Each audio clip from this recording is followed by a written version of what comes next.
नमस्कार मेरे वरिष्ठ नागरिकों, ये है मेरे पापा जी और मैं आज आप लोग को कुछ मैसेज देना चाहते हैं।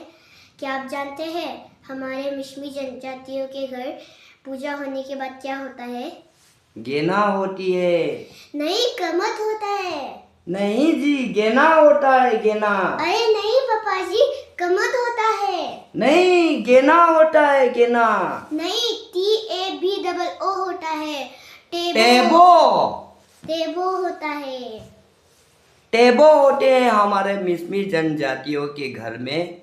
जब पूजा होते हैं, पूजा खत्म होने का तुरंत बाद हमारे मिश्मी जनजातियों के घर में टेबो होते हैं।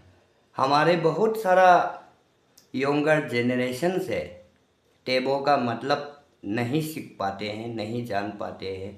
टेबो इंग्लिश वर्ड है जिसको गेना बोला जाता है। हिंदी में गेना बोलते हैं, इंग्लिश में टेबो, और हमारा भाषा में, हमारा डायलेक्ट में हम उन्हें कमत बोलते हैं। जो मेरे पापा की परी बोलने का कोशिश कर रही थी, आप लोग को बताने का कोशिश कर रही थी।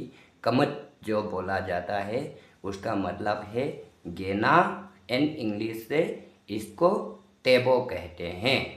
तो गेना होने का एक बहुत बड़ा सिग्नल हमारे घर के बाहर होते हैं। जब पूजा होता है, बाहर के लोग जब आते हैं हमारा यहाँ, चाहे आप दिबंग वैली चले जाइए, चाहे लोहित चले जाइए या अंजाव आइए, हमारा मिश्मी जनजातियों के घर में जब भी आप जाते हैं तो हमारा जिस घर में जो पूजा होते हैं वहाँ पर अगर पत्ता लगा हुआ होगा, घर का दरवाज़ा का बिल्कुल करीब सामने अगर पत्ता लगा हुआ होगा, ग्रीन घास होगा, वो जो घास होते हैं, पत्ता जो होते हैं, जो ब्रांचेस होते हैं, उसको हम काट करके वहाँ पे लगाते हैं।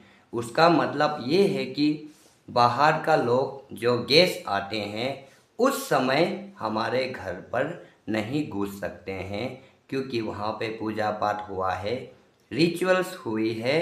और रिचुअल्स का जो टेबो होते हैं गेना, वो रियली 2 दिन का ज़्यादातर होता है। 2 दिन तक हमारा घर गेना होता है। उस समय बाहर का लोग नहीं घुस सकते हैं।